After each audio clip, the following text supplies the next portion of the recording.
Bentar. Oke, kita mulai ya. Assalamualaikum warahmatullahi wabarakatuh. Waalaikumsalam warahmatullahi wabarakatuh. Selamat pagi dan salam sejahtera untuk kita semua, adik-adik. Hari ini kita berjumpa lagi ya setelah sekian lama nggak ketemu. Ini ada kesempatan, alhamdulillah. Gimana kabarnya, semuanya sehat? Alhamdulillah sehat, Bu. Alhamdulillah, Alhamdulillah, sehat, Ibu. ya. Alhamdulillah sehat, Bu. Sudah mulai merasakan praktek ya, praktek yang sesungguhnya untuk sudah, di Bu. kandang. Ya, gimana perasaannya melakukan praktek? Lebih senang praktek atau lebih senang di kelas? Siap. Menyenangkan di praktek, Bu. Oh, lebih senang praktek. Alhamdulillah, Juga, berarti Bu. lebih senang praktek ya. Alhamdulillah kalau gitu ya, adik-adik menikmati kegiatan prakteknya, tapi saya ingatkan lagi jangan lupa teorinya jangan dilupakan gitu ya. Jadi meskipun praktek di lapangan, tapi jangan lupa untuk terus belajar secara mandiri apa teori yang mendasari kegiatan adik-adik di lapangan. Mungkin langsung saja saya izin share screen dulu terkait petunjuk praktikum untuk mata kuliah nutrisi dan pakan ternak. Mana tadi?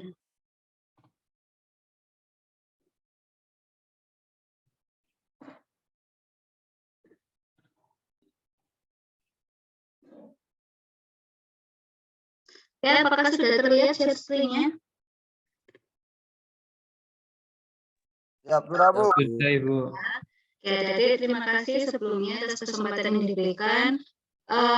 Jadi terkait dengan praktikum integrasi, sebagaimana kita tahu adik-adik sudah melaksanakan pemeliharaan ayam broiler di kandang.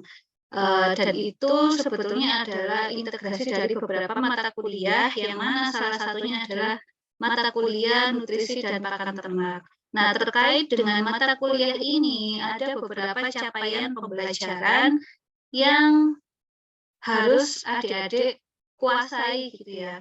Harus adik-adik peroleh di samping adik-adik juga melakukan pemeliharaan di kandang. Tapi ada capaian pembelajaran lain yang mungkin belum tercover dengan adik-adik memelihara ayam yang kaitannya dengan ilmu nutrisi dan pakan ternak. Oleh sebab itu, ini kami dari tim dosen mencoba untuk menyusun petunjuk praktikum yang khusus materi capaian pembelajarannya itu dari mata kuliah nutrisi dan pakan ternak. Harapannya nanti adik-adik meskipun melaksanakan praktikum integrasi, tapi capaian pembelajaran dari mata kuliah ini sendiri tidak hilang gitu. Apa sudah dibaca ya petunjuknya ya? Sudah ada yang membaca full dari awal sampai akhir? Atau sudah mendownload? Minimal sudah mendownload lah ya. Semuanya sudah pegang petunjuk praktikumnya, sudah di-download di device-nya masing-masing. Sudah diterima ya ini ya petunjuk praktikumnya ya? Belum. Belum? Ada yang belum? Siapa yang belum? Belum, Bu. Oh, belum terima? Filenya belum dapat? Kalau saya share lewat chat ini bisa ya? Sekalian, kalau bisa sekarang sudah pegang semua ya. Jadi supaya bisa sambil buka.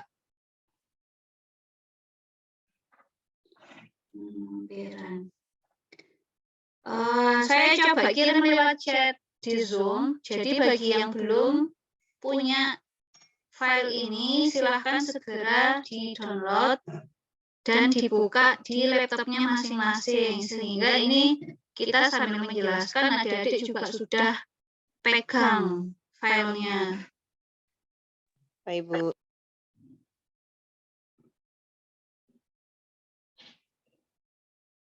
Saya share dulu.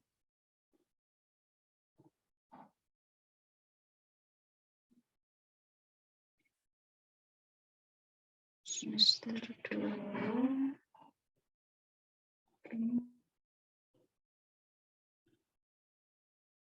Sudah ya, silakan di-download di chat Zoom untuk file petunjuk praktikumnya.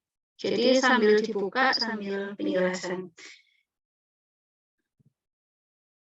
Oke, adik-adik, jadi yang pertama ini ada tata tertib praktikum. Nanti untuk kegiatan praktikumnya akan dilaksanakan di divisi agro input atau laboratorium nutrisi dan pakan ternak. Insya Allah nanti akan dikawal oleh Bu Daning ya untuk pelaksanaannya di lapangan. Nah, dalam melaksanakan praktikum ada tata tertib yang harus adik-adik patuhi gitu ya. Jadi yang pertama, mahasiswa wajib membaca petunjuk praktikum sesuai topik yang telah dijadwalkan.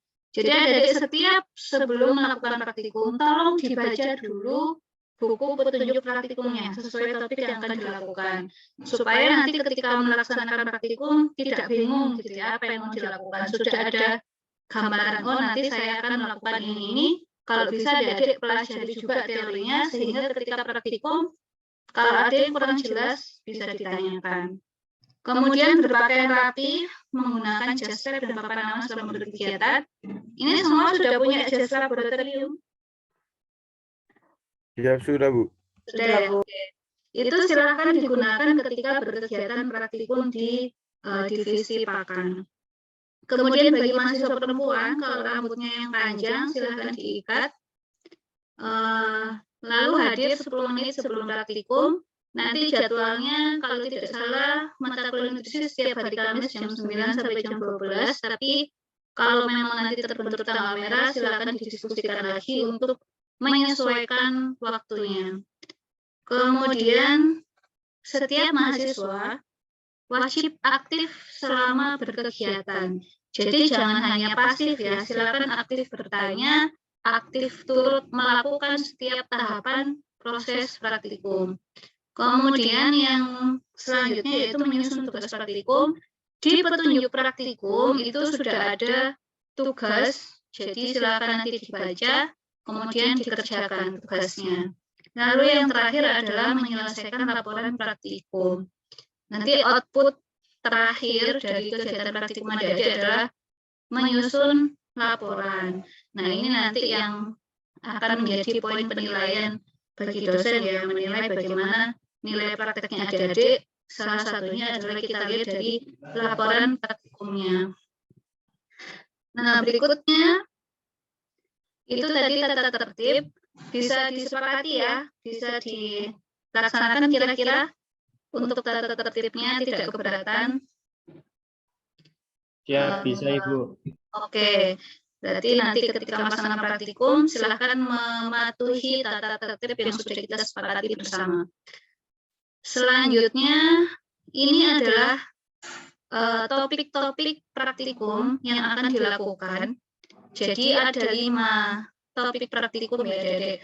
Sebetulnya ini masih sangat sederhana, tapi kami berusaha memberikan topik praktikum yang sekiranya dapat kita lakukan di divisi pakan dengan ketersediaan alat yang sedemikian terbatas, tapi harapannya adik-adik tetap memperoleh esensi dari capaian pembelajaran untuk masing-masing topiknya. Praktikum yang pertama adalah pengenalan bahan pakan. Lalu yang kedua yaitu tentang analisa proksimat. Yang ketiga ada uji kadar air. Sebetulnya uji kadar air ini juga merupakan bagian dari analisa proksimat ya, Adik-adik.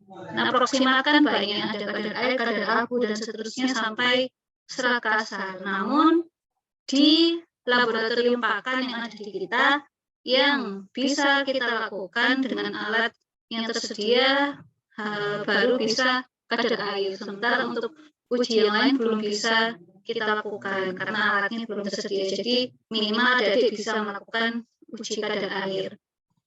Kemudian yang keempat ini adalah uji kualitas fisik. Jadi sifat fisik pakan, sebagaimana kita tahu kalau uji kualitas pakan itu kan bisa sebentar.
Maaf, ada tamu sebentar. Kita lanjutkan ya. Jadi untuk uji kualitas ini yang kita lakukan uji kualitas fisik. Jadi kalau pakan sebetulnya kan bisa uji kualitas fisik, kimia, biologi. Nah, untuk uji kualitas fisik ini kita bisa melakukan beberapa uji. Yang pertama adalah berat jenis, kedua kerapatan tumpukan, ketiga kerapatan pemadatan tumpukan, lalu yang terakhir adalah sudut tumpukan. Ini sebetulnya pengerjaannya sederhana, namun yang diharapkan adik-adik tahu ya nanti esensinya nilai-nilai ini apa maksudnya. Kenapa kok kita harus mempelajari berat jenis? Kenapa kok kita harus mempelajari kerapatan tumpukan, kerapatan pemadatan tumpukan, sudut tumpukan, kaitannya dengan nutrisi atau pakan itu seperti apa? Nah, itu yang adik-adik juga harus eksplor gitu ya, mempelajari. Jadi nilai-nilai ini tuh maknanya seperti apa sih? Urgensinya apa kita mempelajari ini? Nanti silakan dibaca materinya. Oke, yang pertama pengenalan bahan pakan. Jadi praktikum yang pertama nanti adik-adik akan melakukan uji organoleptik terhadap beberapa bahan pakan yang akan disediakan di lab pakan. Mungkin selama ini adik-adik banyak yang belum tahu langsung ya, apa bentuknya jagung giling seperti apa, dedak seperti apa, bungkil kedelai seperti apa, bungkil kelapa seperti apa. Mungkin secara teori kita sudah sering membahas di kelas, tapi belum pernah menyentuh langsung gitu. Nah, harapannya nanti adik-adik dengan praktikum pengenalan bahan pakan, selain tahu macam-macam bahan pakan, tapi juga bisa memiliki pengalaman, oh ternyata dedak itu seperti ini baunya, rasanya, aromanya, oh ternyata bungkil kelapa ini warnanya seperti ini, teksturnya seperti ini, dan sebagainya. Itu yang nanti menjadi output dari praktikum pengenalan bahan pakan. Nanti ini silakan dibaca, ada teori singkat untuk mengantarkan adik-adik masuk ke materi tentang pengenalan bahan pakan. Jadi silakan dibaca dulu teorinya supaya adik-adik ada bekal gitu ya, ada motivasi kenapa harus melakukan praktikum ini gitu. Jadi nanti ini materi pengantarnya ada macam-macam bahan pakan dari segi kandungan nutrisinya, dari asalnya, kemudian dari bentuk fisiknya, dari kelazimannya, nanti silakan dipelajari. Nah, ini langsung saja teknis kegiatan yang nanti akan dilakukan. Alat dan bahan yang dibutuhkan akan disediakan beberapa bahan pakan. Nanti mungkin akan menyesuaikan dengan bahan pakan yang ada di lab ya. Di lab nanti yang tersedia apa, disesuaikan bahan pakannya. Tapi ini secara umum seperti ini. Kemudian yang kedua alat yang dibutuhkan adalah ATK.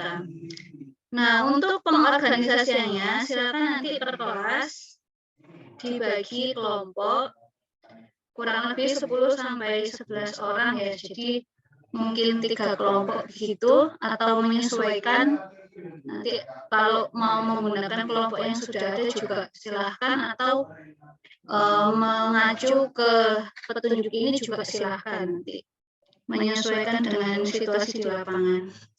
Yang kedua, jadi melakukan uji organoleptik. Uji organoleptik itu maksudnya kita melakukan pengamatan fisik yang mana diantaranya adalah yang diamati pertama warnanya, kemudian teksturnya, baunya, dan aromanya. Jadi masing-masing bahan pakan tadi, jagung, dedak, kolat, bungkil kedelai akan disiapkan di suatu wadah. Silakan per individu mengamati jagung ini warnanya apa, aromanya bagaimana, teksturnya seperti apa, dan seterusnya ya untuk bahan-bahan pakan yang lain. Setelah adik-adik melakukan uji organoleptik untuk seluruh bahan pakan, harapannya ini meskipun kelompok ya berkelompok, tapi per individu harus melakukan. Per individu wajib melakukan uji organoleptik supaya punya pengalaman.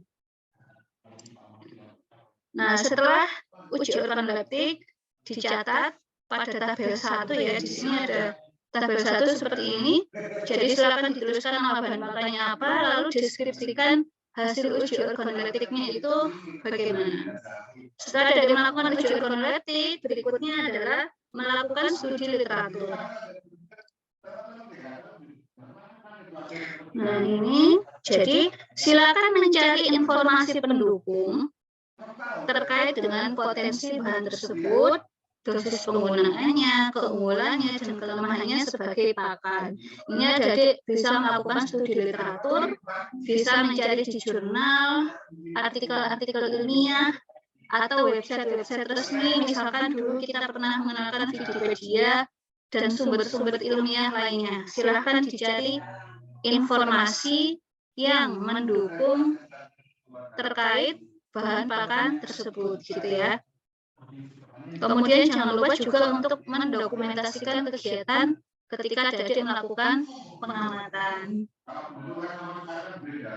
Nah, untuk tugasnya, itu yang Adik lakukan ketika praktikum. Untuk tugas tambahannya adalah Adik silahkan survei.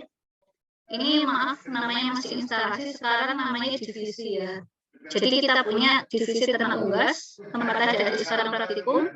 Kita juga punya divisi ternak ruminasi kecil, kita punya divisi ternak besar. Silakan Adik ketika ada waktu luang berkunjung ke kandang, kemudian amati bahan pakan apa saja yang diberikan ke ternak-ternak yang ada di kandang tersebut.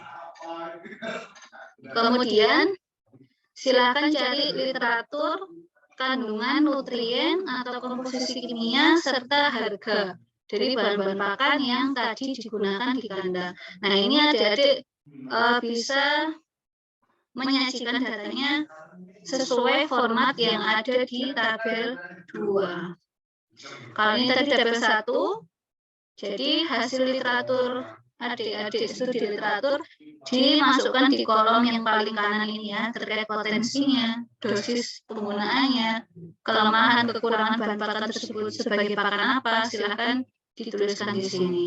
Lalu yang untuk tugasnya tadi adik-adik kan survei ke divisi ya. Coba lihat di divisi ternak unggas bahan pakan yang digunakan apa saja.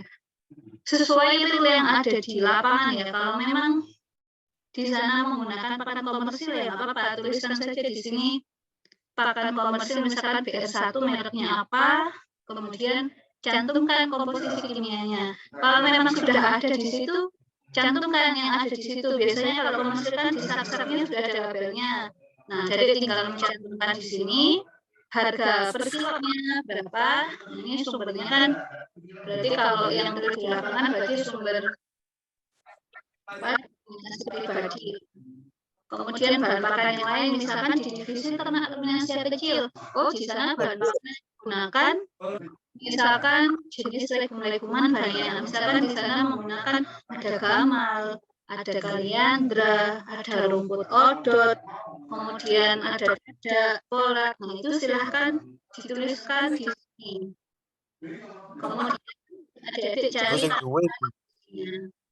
seperti itu. Nah, selanjutnya ini ada pertanyaan ya. Sebetulnya pertanyaan ini adalah untuk membantu adik-adik melakukan pembahasan. Jadi misalkan di sini pertanyaan klasifikasikan bahan pakan berdasarkan bentuk fisiknya. Sebutkan masing-masing contohnya. Nah, ini untuk menjawab pertanyaan ini adik-adik bisa masukkan ke dalam pembahasan. Jadi ketika membahas adik-adik mengklasifikasikan, oh ternyata bahan pakan itu berdasarkan fisiknya ada yang bentuknya gimana, misalkan bentuknya tepung, atau bentuknya cair, atau bentuknya lain sebagainya ya. Jadi silakan nanti ini digunakan untuk adik-adik membahas supaya di dalam pembahasan itu substansinya itu standarnya adalah jawaban dari pertanyaan ini. Yang kedua, misalkan ini klasifikasikan bahan pakan berdasarkan kandungan nutrisinya. Nah, dari hasil praktikumnya aja silakan dikelompokkan. Oh, berdasarkan kandungan nutrisinya, bahan pakan sumber energi itu contohnya ini. Bahan pakan sumber protein contohnya ini. Bahan pakan sumber mineral contohnya ini dan seterusnya. Kemudian analisis juga ini mengapa kok jenis pakan yang diberikan ke ternak ruminasi itu kok beda dengan ternak unggas gitu. Misalkan adik-adik dari hasil kunjungan ke divisi, ternyata bahan-bahan pakan kalau yang di divisi ruminasi kecil dan ruminasi besar itu ciri-cirinya seperti ini, sedangkan kalau di unggas itu seperti ini. Kenapa kok berbeda gitu? Silakan dicari jawabannya, itu yang adik-adik gunakan untuk membahas. Nah, kemudian ini sebagai contoh saja ya, jelaskan alur proses dihasilkannya bahan pakan dedak, pola, dan bugil kedelai. Jadi untuk memahami karakteristik bahan pakan, adik-adik tentu harus tahu asal-usul diperolehnya bahan pakan itu dari mana. Misalkan dedak, dedak itu kan hasil samping dari penggilingan padi gitu ya. Dedak itu alur prosesnya dari mulai padi, kemudian dilakukan penggilingan, ada dari hasil penggilingan itu mungkin ada yang namanya menir, bekatul, dan dedak, kemudian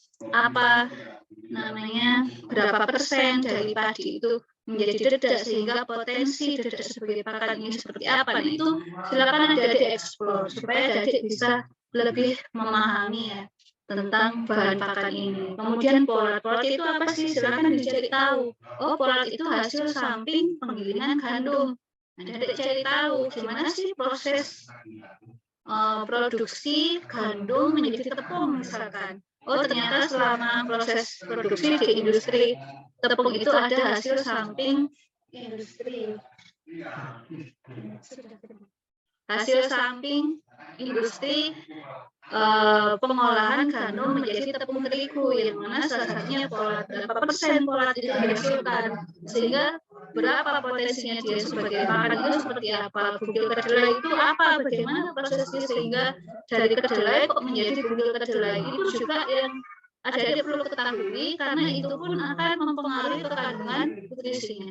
Kenapa kok bugil kedelai itu proteinnya tinggi? Nah, jadi bisa telusuri dari proses produksinya. Dari kedelai diambil minyaknya, kemudian sehingga ada secara presentase protein yang ada di bugil kedelai ini lebih tinggi.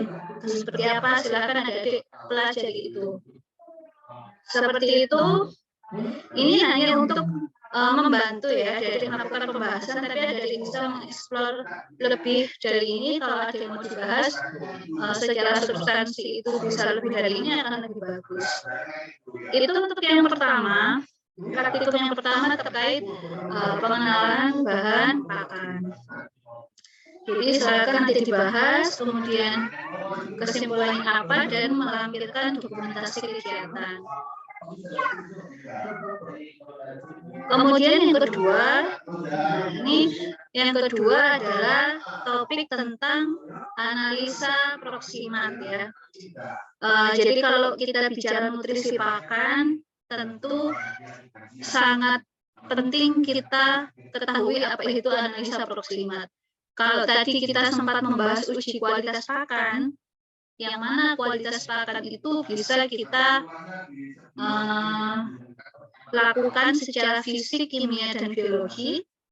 Kalau secara fisik, diantaranya tadi adalah organoleptik, itu juga salah satu metode kita menilai kualitas pakan secara fisik ya. Yang kedua adalah menilai kualitas pakan secara kimia. Nah, itu kita lakukan dengan analisa proksimat. Adik-adik sudah pernah memperoleh materi ini ya. Tapi mungkin belum pernah mempraktekkan. Jadi ini sebetulnya praktikum ini kita tidak melakukan uji-uji yang ada di analisis proksimat, tapi hanya melakukan pendalaman materi. Tapi nanti ada link video yang bisa adik-adik tonton bagaimana melakukan uji-uji yang ada di dalam proksimat. Jadi mungkin nanti praktikumnya tidak kita lakukan praktek di lab, tapi hanya pendalaman materi dan menonton video gitu ya. Jadi ini analisis proksimat, silakan dibaca teori singkatnya. Apa itu analisis proksimat? Kemudian ini ada kelebihan dan kekurangan dari analisis proksimat itu seperti apa? Nah, ini adalah kandungan senyawa pada fraksi-fraksi yang ada di proksimat. Jadi serat kasar itu mengandung apa, lemak kasar mengandung apa, karbohidrat mengandung apa, silakan dibaca. Meskipun mungkin adik-adik masih agak bingung ya, ini apa, tapi baca aja dulu, terima aja dulu, nanti semakin banyak membaca akan adik-adik bisa menerima. Ini komponen dari fraksi proksimat sudah pernah kita pelajari ya, saya kira adik-adik sudah tahu bahwa di dalam proksimat itu kita membagi nutrien menjadi 6 macam. Yang pertama ada air, kemudian ada abu, protein kasar, lemak kasar, serat kasar, dan BETM. Jadi 6 ini yang adik harus hafal. Untuk analisis proksimat harus hafal dan harus pahami. Ini dasarnya sekali adik-adik belajar nutrisi gitu. Jadi kalau kita bicara nutrisi pakan, minimal adik-adik harus menguasai analisa proksimat itu sudah di luar kepala. Ini singkatannya ya, kalau ini ada BM, BK, BO, BOTN, HBTN, ini singkatannya, barangkali ada yang lupa. Kemudian ini ada definisi dari masing-masing fraksi. Kadar air itu apa, bahan kering apa, abu itu apa, silahkan nanti dibaca. Ya memang keterbatasan di kita, adik-adik belum bisa langsung mempraktekkan uji-uji ini ya. Tapi saya harap kita tidak menyerah, jadi tetap adik-adik harus mempelajari apa itu analisa proksimat dengan peluang-peluang yang bisa kita lakukan. Silakan dibaca. Nah, ini adalah link-link video. Mohon maaf, mungkin bukan dari kita sendiri, ini dari universitas lain. Tapi saya kira ini cukup representatif untuk adik-adik mempelajari bagaimana itu melakukan uji kadar air, bagaimana melakukan uji kadar abu, bagaimana melakukan uji protein kasar, uji lemak kasar, hingga uji serat kasar. Jadi silahkan nanti ditonton videonya sampai habis, coba pahami, seolah-olah adik-adik melakukan gitu ya, apa yang ada di video ini. Nah, kemudian untuk praktikumnya, jadi ini alat dan bahan, ada tabel komposisi bahan bahan, ATK, dan kalkulator. Jadi untuk kegiatan praktikumnya nanti mungkin kita lebih ke review dari hasil video dan juga melakukan proses perhitungan analisa proksimat. Jadi memahami analisa proksimat ini sangat penting adik-adik, karena nanti ketika adik-adik menganalisakan sampel pakan ke lab gitu ya, kemudian adik-adik menerima hasil labnya, tentu adik-adik harus paham ini maksudnya nilai-nilainya seperti apa. Apakah dari hasil lab ini langsung bisa kita gunakan, kita cantumkan ke tugas akhir kita, ataukah kita perlu konversi dulu, ataukah seperti apa. Jadi harus paham ya tentang perhitungan analisa proksimat. Jadi nanti untuk pengorganisasiannya silakan dibagi kelompok ya, dibagi kelompok. Mungkin untuk analisa proksimat ini bisa dibagi 5 kelompok, karena kita sesuaikan dengan uji-uji yang ada di proksimat, dibagi 5 kelompok. Nanti untuk kelompok 1 silahkan membuat prosedur analisis kadar air dari video yang ditonton. Adik-adik silakan menyusun prosedurnya dalam bentuk kalimat ya. Kemudian kelompok 2 menyusun prosedur analisis kadar abu. Kelompok 3 menyusun prosedur analisis protein kasar. Kelompok 4 menyusun prosedur analisis lemak kasar, dan kelompok 5 menyusun prosedur serat kasar. Jadi silakan masing-masing kelompok menyusun prosedur analisa ini. Kemudian kalau ada waktu nanti bisa kita cari waktu untuk masing-masing kelompok mempresentasikan hasil pekerjaannya. Jadi silakan masing-masing kelompok men-share, mempresentasikan bagaimana prosedur untuk uji kadar air, bagaimana prosedur untuk uji kadar abu, bagaimana prosedur untuk protein kasar, bagaimana prosedur uji lemak kasar, dan bagaimana prosedur untuk uji serat kasar. Lalu yang terakhir, yang terakhir ini adalah kita belajar atau latihan melengkapi nilai komposisi kimia atau kandungan nutrien pada tabel yang disediakan ini tabel 5. Sebentar.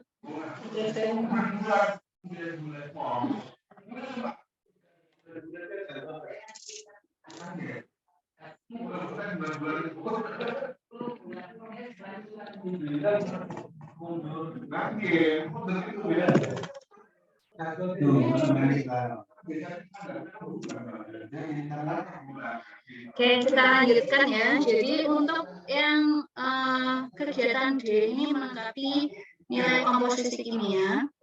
Adik-adik bisa lihat di tabel 5. Oke, di sini ada tabel komposisi kimia bahan pakan. Nah, di sini ada contoh beberapa bahan pakan ya, yang sudah dicantumkan mulai turi, jagung hingga molasses atau tetes.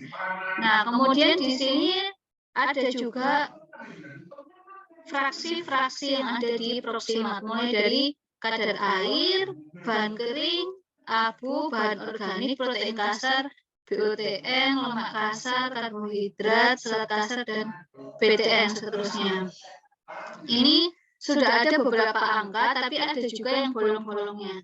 Tugas adik-adik adalah melengkapi titik-titik yang masih kosong atau bolong-bolongnya di sini.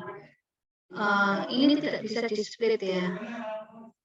Sebentar, mungkin saya stop share dulu, saya coba share screen yang versi Word supaya bisa di-split.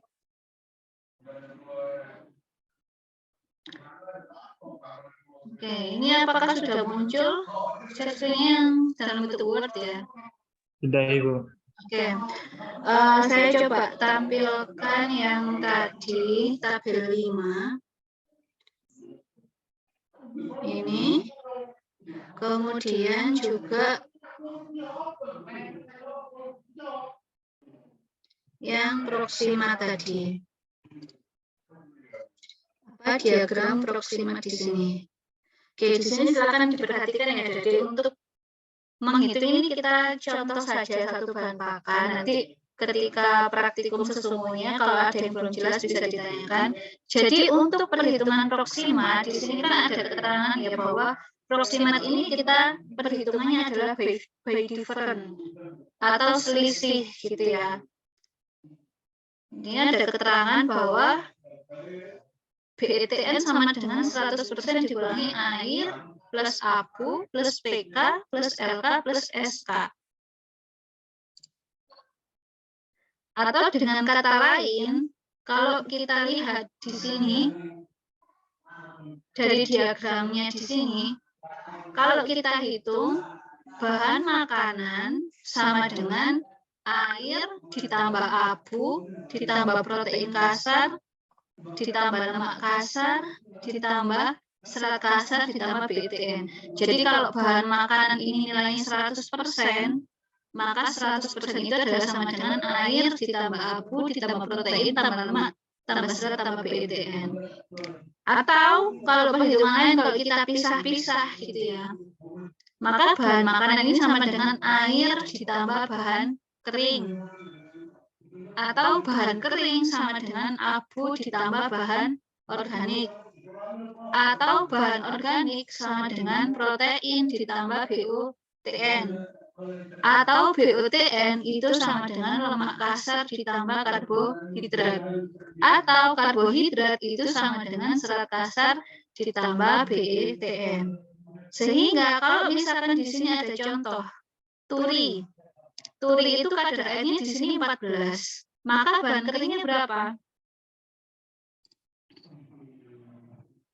Kalau di sini turi kadar airnya 14, asumsinya setiap bahan makanan itu 100% ya. 86. Berapa? 86, Ibu. Ya, betul, 86 ya. Berarti di sini katanya adalah 86. Kalau di sini turi itu abunya 7,7, maka bahan organiknya berapa?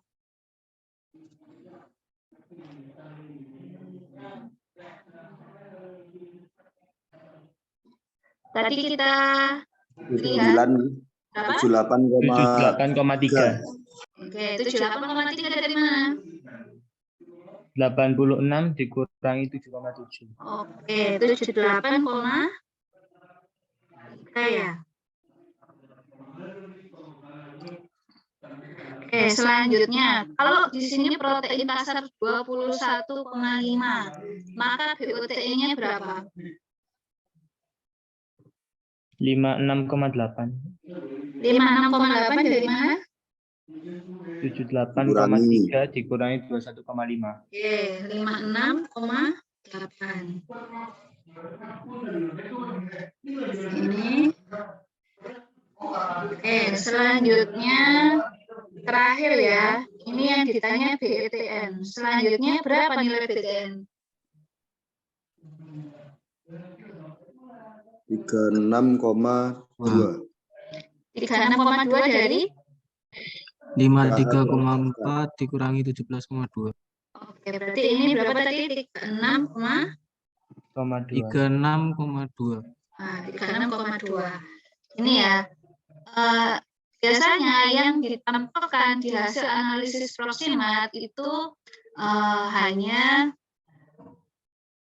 BK-nya. Ini salah satu ya. Kadang ada yang mencantumkan kadar airnya, kadang BK-nya. Kemudian abu, kemudian protein kasar, lalu lemak kasar, kemudian serat kasar, dan BETN. Jadi nanti kalau adik-adik menganalisakan sampel ke laboratorium, maka hasil yang adik-adik akan terima itu adalah ini 6 fraksi ini, BK, abu, PK, LK, SK, dan BETN.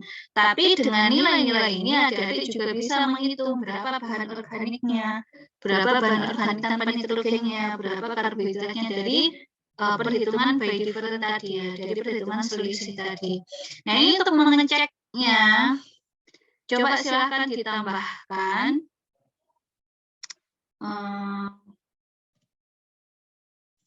harusnya ya ini ketika abu ditambah PK ditambah LK ditambah SK ditambah BETN, maka hasilnya adalah bahan kering. Silahkan dijumlah, berarti coba dijumlahkan 7,7 ditambah 21,5 ditambah 3,4 ditambah 17,2 ditambah 36,2. Ini hasilnya berapa? Sesuai 86. 86 ya? Oke, jadi sampai sini paham ya maksudnya ya? Paham, Ibu. Ya, berarti ketika adik-adik menjumlah tadi 86 ditambah 14 hasilnya 100, maka itu adalah bahan makanan. Nanti untuk latihan silahkan tabel 5 ini dilengkapi. Yang bolong-bolongnya silahkan dilengkapi sesuai perhitungan seperti contoh yang tadi. Kemudian cara perhitungannya bisa dicantumkan di lampiran. Mungkin contoh saja beberapa bahan pakan untuk cara perhitungannya seperti apa. Tidak harus semua. Serta dokumentasi kegiatan. Itu ya untuk praktikum analisa proximat. Kemudian praktikum yang ketiga, ini saya stop share dulu. Kita kembali ke sini. Oke, yang terakhir ketiga. Yang ketiga adalah uji kadar air. Ini sudah muncul belum? Oh, belum ya? Oke, ini yang praktikum ketiga adalah uji kadar air. Sebagaimana kita tahu bahwa kadar air ini merupakan salah satu uji yang ada di proximat. Tadi di proximat fraksi yang pertama kan kadar air. Bagaimana kita melakukan uji kadar air? Jadi dari mana kadar air 14% itu diperoleh? Kok kita bisa dapat kadar air 15%, 10%? Bagaimana cara menghitungnya? Nah, ini adik-adik bisa mempraktekkan karena memang cukup mudah ya prosedurnya.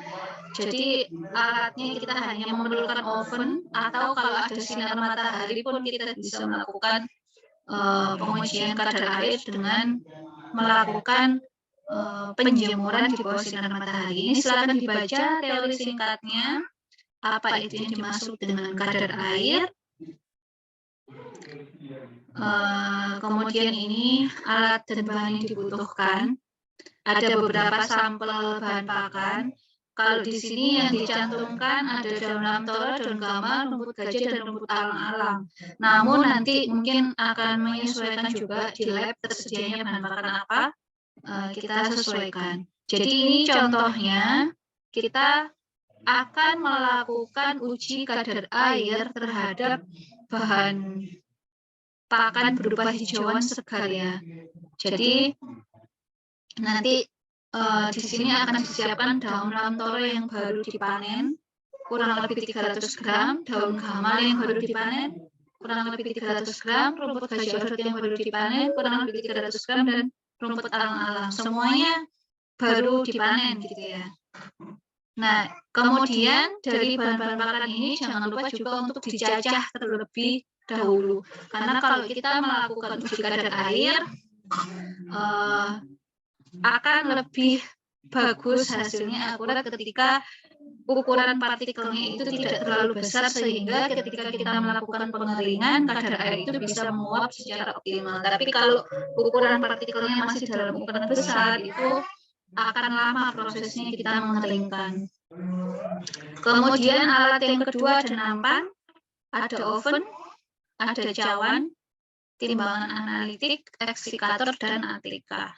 Sebetulnya kegiatan ini Anda juga bisa mempelajari dari video yang ada di praktikum kedua ya. Tadi kan ada video kadar air, nah silakan dipelajari dulu, kemudian adik bisa mempraktekannya langsung di lab pakan. Ini pengorganisasiannya, silakan dibuat kelompok 4-5 orang, kemudian masing-masing kelompok melakukan uji kadar air terhadap bahan pakan yang berbeda. Jadi kelompok 1, ini kok jadi kalian ya? Nggak salah tadi lamtoro ya, nanti disesuaikan saja. Kelompok 1 melakukan uji kadar air terhadap hijauan pakan lamtoro atau kaliandra, nanti menyesuaikan saja di lapangan adanya apa. Kelompok 2 melakukan uji kadar air terhadap daun gamal, kelompok 3 uji kadar air terhadap rumput odot, dan kelompok 4 uji kadar air terhadap rumput alang-alang. Jadi prosedurnya Adik, di sini ada 3 macam uji kadar air ya. Jadi biasanya standar analisis proksimat, biasanya kita mengajunya ke AUAC ya. Itu yang pertama, ketika kita memiliki bahan pakan yang masih segar, yang pertama kita lakukan adalah uji kadar air suhu 60 derajat Celcius dulu. Jadi karena bahannya itu kadar airnya masih tinggi, biasanya kita lakukan dulu uji kadar air 60 atau Ka 60. Nah, Ka 60, suhu 60 ini sebetulnya adalah suhu yang setara dengan sinar matahari. Jadi kalau kita ada melakukan penjemuran di bawah sinar matahari, sebetulnya itu sama saja dengan kita melakukan uji pengeringan pada oven suhu 60, kurang lebih seperti itu. Bisa kita asumsikan sama dengan pengeringan di bawah sinar matahari. Tapi di sini yang kita gunakan adalah oven. Jadi nanti adik-adik mengeringkannya di oven. Kenapa kok kita harus menggunakan oven? Karena kalau kita melakukan di bawah sinar matahari sebenarnya itu bisa saja, cuman ada resiko-resiko ketidakakuratan data, misalkan ketika tiba-tiba sinar matahari itu tidak full dari pagi sampai siang panas ya, mungkin kadang ada mendungnya atau hujan atau gerimis, atau ketika ada angin kencang kalau kita jemur kadang ada beberapa sampel yang terbang dan sebagainya, sehingga itu akan mengurangi keakuratan data ketika kita melakukan uji kadar air. Kalau kita menggunakan oven, keuntungannya adalah atau kelebihannya, suhu itu bisa kita atur konstan. Jadi kita mengeringkan selama 1 jam misalnya, 1 jam itu suhunya akan 60 derajat terus. Kemudian bobot sampelnya juga karena di dalam oven, dalam ruangan yang tertutup, sehingga sampelnya tidak ada yang hilang-hilang. Itu akan lebih akurat. Nah, caranya pertama siapkan nampan kosong, yang mana nampan kosong ini ada ditimbang terlebih dahulu. Jadi timbang dulu nampan kosongnya, ini nanti kita simbolkan X. Kemudian setelah ditimbang nampannya, timbang sampel bahan pakannya yang akan kita uji. Misalkan tadi kita gunakan sampel 300 gram ya. Adik-adik melakukan penimbangan nampan di timbangan digital, catat berapa berat nampannya, kemudian ditera atau dinolkan. Kemudian masukkan sampel misalkan daun gamal 300 gram, daun gamal yang sudah dicacah. Taruh di atas nampan sampai timbangan digitalnya menunjukkan angka 300 gram. Kemudian setelah itu sampel yang sudah ada di atas nampan dijemur di bawah sinar matahari atau oven suhu 60.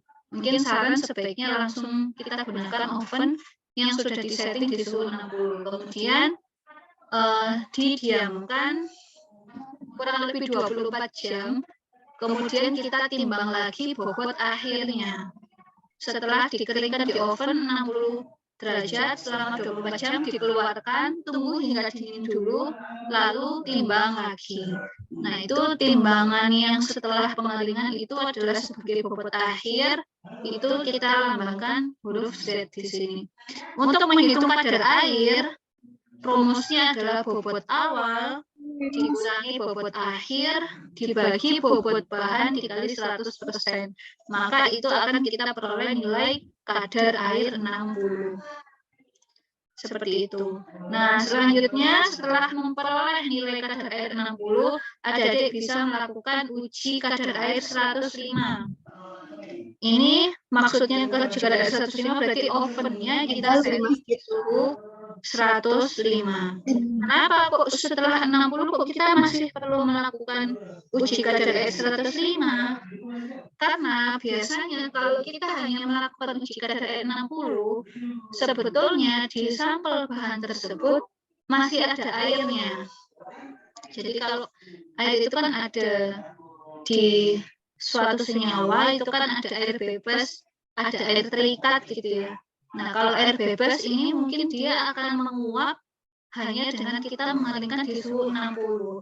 Tapi kalau air terikat seperti air metabolis itu akan susah menguapnya ya. Jadi tidak bisa hilang hanya dengan kita keringkan di suhu 60. Sehingga untuk menguapkan air-air terikat itu kita lakukan lagi uji kadar air pada suhu yang lebih tinggi, yaitu suhu 105. Nah, ini caranya kita menggunakan cawan. Jadi kalau uji kadar air 105, sampel yang digunakan hanya sedikit, kurang lebih hanya 2 gram, jadi kita gunakan cawan. Nanti ada cawan porselin di lab, bisa digunakan. Caranya cawan tersebut dipanaskan dulu di oven, masukkan dulu di oven kurang lebih 1 jam. Kemudian kalau sudah dikeluarkan dan dimasukkan ke eksikator. Nanti silakan dilihat eksikator itu seperti apa di lab.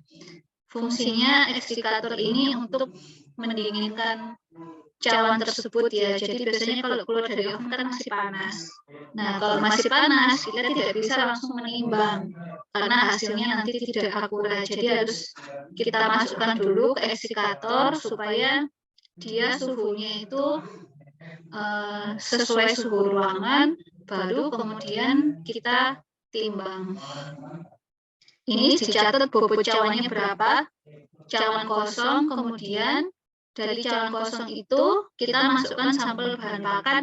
Biasanya bahan pakan ini kita giling terlebih dahulu. Jadi bisa kita blender supaya ukuran partikelnya lebih kecil. Jadi sampel bahan yang sudah kita lakukan uji kadar air 60 tadi, kan bahannya kan sudah kering ya, keluar dari oven. Nah, itu kemudian kita giling, bisa pakai blender. Jadi ukuran partikelnya itu seperti serbuk begitu, baru kita gunakan dia sebagai sampel untuk uji pada kadar air 105. Ini menggunakan cawan, kurang lebih 4-6 jam, kemudian sama didinginkan di eksikator, kemudian ditimbang dan dicatat bobotnya. Ini rumusnya sama prinsipnya bobot awal dikurangi bobot akhir dibagi bobot bahan dikali 100%. Nah, ini adik-adik akan memperoleh hasil kadar air 105. Yang terakhir ada namanya kadar air total. Nah, ini kadar air total rumusnya seperti ini. A ditambah B kali 100 min A per 100. Yang mana A ini adalah kadar air 60 dan B ini adalah kadar air 105. Nanti adik-adik akan memperoleh kadar air total. Kalau sudah memperoleh nilai kadar air total, adik-adik bisa menghitung nilai bahan kering. Bahan keringnya tinggal 100% dikurangi kadar air total. Nah, seperti itu ya. Ini pertanyaannya. Tugasnya silahkan merekap data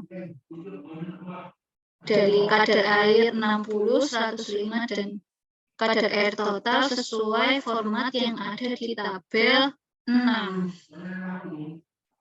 Ini. Jadi kadar air 60-nya berapa, 105-nya berapa, kadar air totalnya berapa. Nanti bisa direkap dari semua kelompok. Jadi ada data kelas begitu ya. Silakan gunakan data kelas untuk laporannya adik-adik. Nah, kemudian ini tabel 7, ini adalah tampilan untuk konversi sebetulnya. Jadi urgensi adik memahami kadar air salah satunya adalah agar adik-adik bisa melakukan konversi nilai proksimat. Kapan nilai proksimat ini berada sebagai data lab, kapan dia berada sebagai data bahan kering 100% atau dry matter basis, kapan dia berada sebagai data bahan segar atau as-feed basis. Kalau adik-adik sudah memahami esensi kadar air, adik-adik akan mudah melakukan konversi dari nilai proksimat tersebut. Jadi kalau kadar di sini kan ada 3 kondisi bahan ya. Ada kondisi bahan ketika dia analisis laboratorium, ada ketika dia bahan kering, ada ketika dia bahan segar. Nah, kondisi lab ini adalah ketika adik-adik kadar airnya itu adalah kadar air 105. Jadi pas tadi adik-adik melakukan uji kadar air 105, berapa nih diperoleh kadar airnya? Masukkan di sini.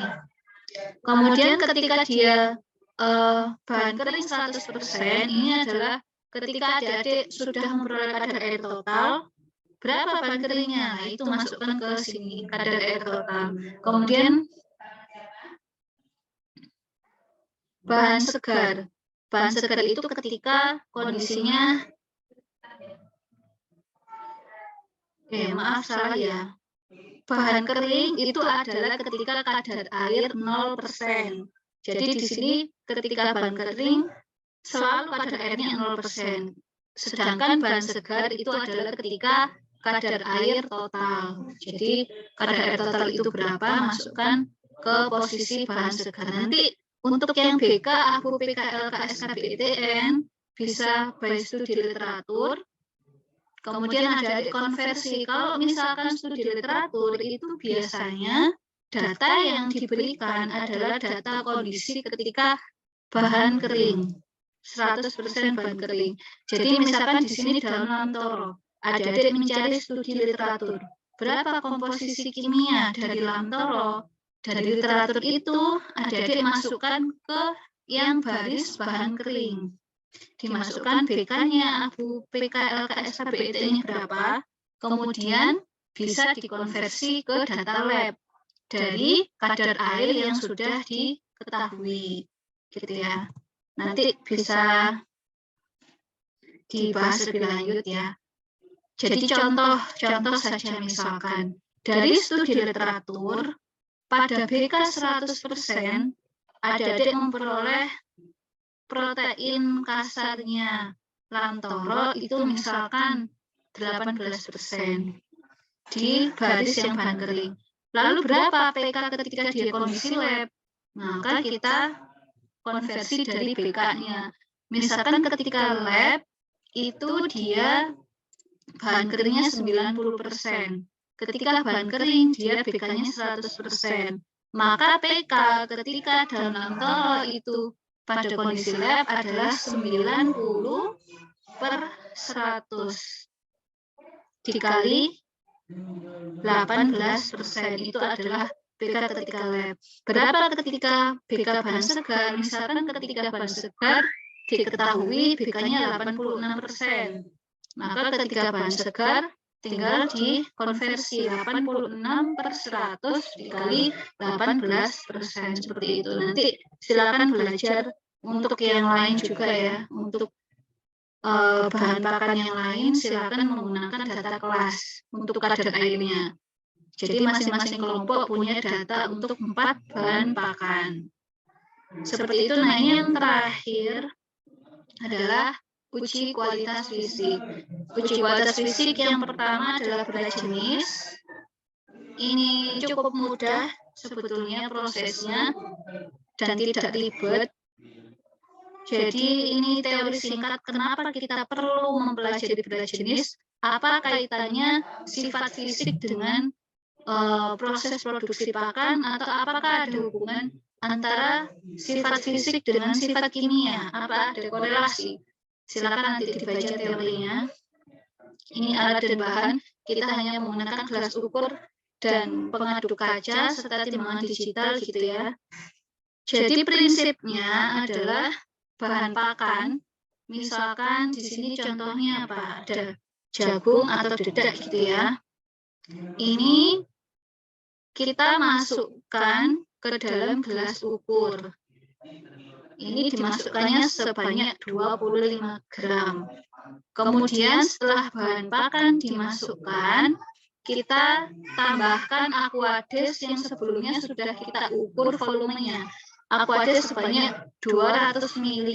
Jadi Aquades dimasukkan ke dalam gelas ukur yang sudah berisi bahan pakan sebanyak 25 gram tadi. Kemudian kita aduk-aduk supaya menyatu antara sampel bahan pakan dan Aquades tadi supaya tidak ada rongga-rongga yang kosong antar partikel. Jadi kita aduk sedemikian rupa sampai tidak ada rongga udara antar partikel. Kemudian kita diamkan selama beberapa menit supaya rongga-rongga udaranya itu hilang. Kemudian baca volume akhirnya. Setelah bahan pakan itu dicampurkan dengan air, berapa volume akhirnya? Nah, itu sebagai volume akhir. Untuk menghitung berat jenis, rumusnya adalah bobot bahan, kalau tadi kita tetapkan 25 gram, dibagi volume akhir dikurangi volume Aquades. Maka volume akhir tadi dibaca berapa? Misalkan volumenya 210 ml, dikurangi volume Aquadesnya tadi 200 ml, maka selisihnya 10 ml. Maka nanti akan dapat berapa berat jenis bahan tersebut. Seperti itu. Lalu yang kedua adalah, ini tabelnya ya, formatnya untuk melakukan berat jenis silahkan diisikan data-datanya tadi sesuai format pada tabel 8. Kemudian selanjutnya kerapatan tumpukan, ini juga cukup mudah dilakukan. Adik-adik hanya memasukkan sampel pakan kurang lebih 50 gram, kita masukkan ke gelas ukur 250 ml, kemudian catat berapa volumenya. Sudah. Untuk kerapatan tumpukan kita tinggal membagi bobot bahan dibagi volume ruang ketika bahan tersebut kita masukkan ke gelas ukur. Nah, itu akan kita peroleh nilai kerapatan tumpukan. Nah, selanjutnya yang ketiga adalah kerapatan pemadatan tumpukan. Prosesnya sama ketika kita melakukan pengukuran kerapatan tumpukan, hanya saja bedanya kita melakukan proses pemadatan. Jadi setelah kita masukkan atau menuangkan sampel pakan ke gelas ukur, kita goyang-goyangkan dulu ya, atau diketrok gitu loh, dipukul-pukulkan sehingga ada pemadatan. Ini kita goyang-goyangkan gelas ukur itu selama 10 menit sehingga dia volumenya akan menyusut biasanya kalau kita goyang-goyangkan ya. Sama kayak misalkan kita ngisi kue ke toples gitu ya. Biasanya kan kalau ngisi kue ke toples itu kan masih ada rongga-rongganya, tapi kalau kita goyang-goyangkan dia akan lebih padat. Nah, itu juga kerapatan pemadatan itu kan sama, kita goyang-goyangkan dulu kurang lebih 10 menit, kemudian catat volume akhirnya. Nah, itu untuk memperoleh nilai kerapatan pemadatan tumpukan yaitu dengan cara membagi bobot bahan dibagi volume ruang setelah proses pemadatan. Itu.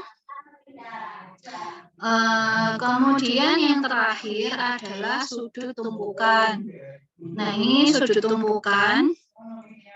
Caranya kurang lebih seperti ini, susunan alatnya. Saya kurang tahu nanti di lab apakah ada atau tidak ya untuk yang penyebit, nanti disesuaikan saja.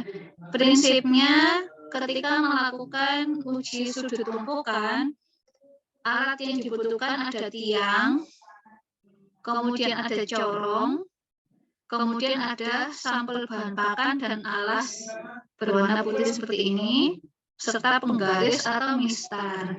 Jadi caranya, corong ini kita jepit ke tiang dengan ketinggian tertentu, yang mana ketinggiannya ini harus di atasnya tumpukan bahan ya, kira-kira harus di atas tumpukan bahan. Jadi nggak sampai ketika kita menuangkan sampel bahan pakan ini, jangan sampai bahan pakannya menyentuh ujung corongnya. Jadi kalau bisa corongnya ini lebih tinggi gitu, lebih tinggi dari tumpukan bahan. Kemudian di bawahnya kita letakkan kertas karton putih sebagai alas.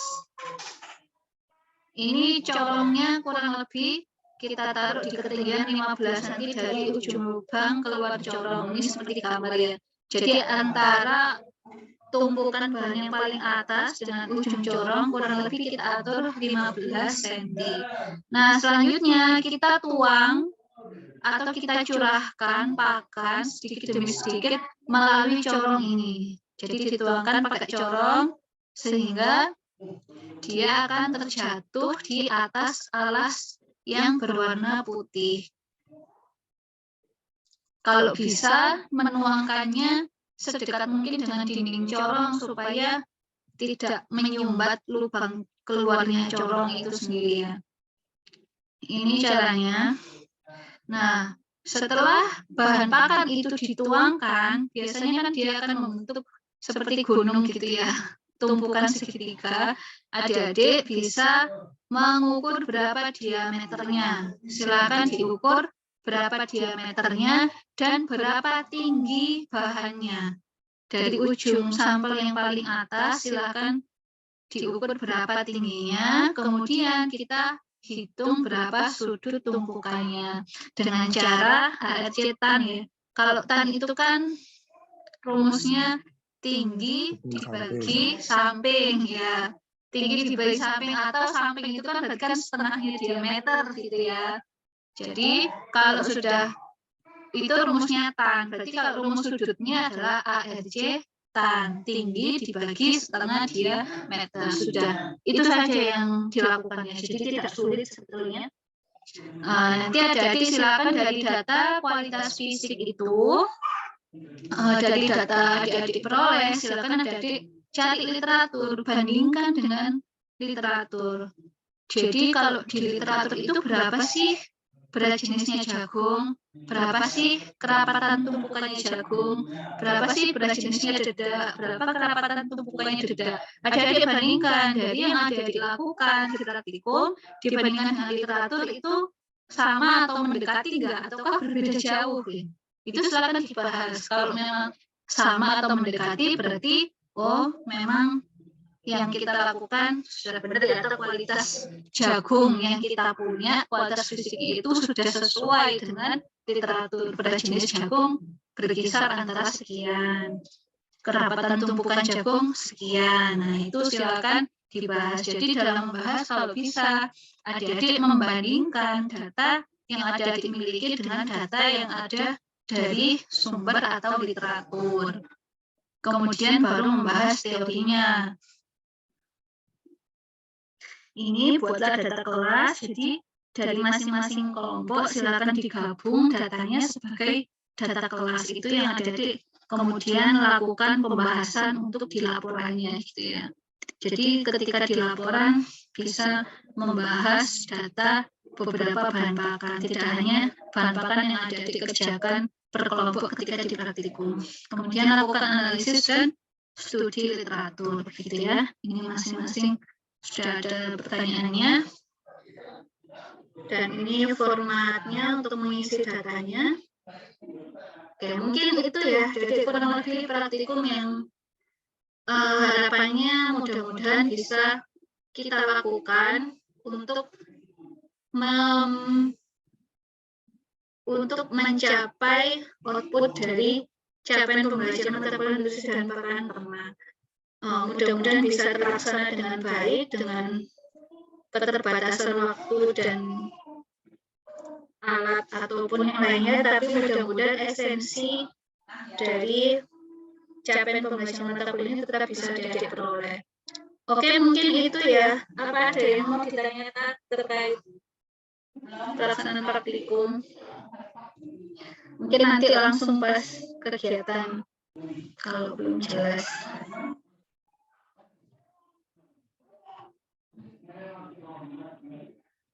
Ada yang ditanyakan? Atau... Mohon izin Ibu. Ya, silahkan. Mohon izin bertanya untuk yang komposisi kimia bahan pakan untuk praktikum uji kadar air, Ibu. Saya masih belum seberapa paham buat pengisiannya, yang tabel komposisi kimia bahan pakan. Oke, komposisi.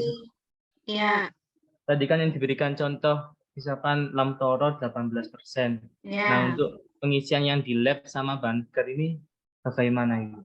Oke, sebentar saya coba izin share screen sebentar ya untuk menjawab pertanyaannya. Jadi tadi yang untuk uji kadar air terkait tabel komposisi kimia bahan pakan, sebetulnya itu targetnya adalah Adik bisa melakukan konversi ya. Konversi dari 3 kondisi bahan pakan. Yang ini ya? Iya, Ibu. Ya. Nah, ini kemudian kadar air.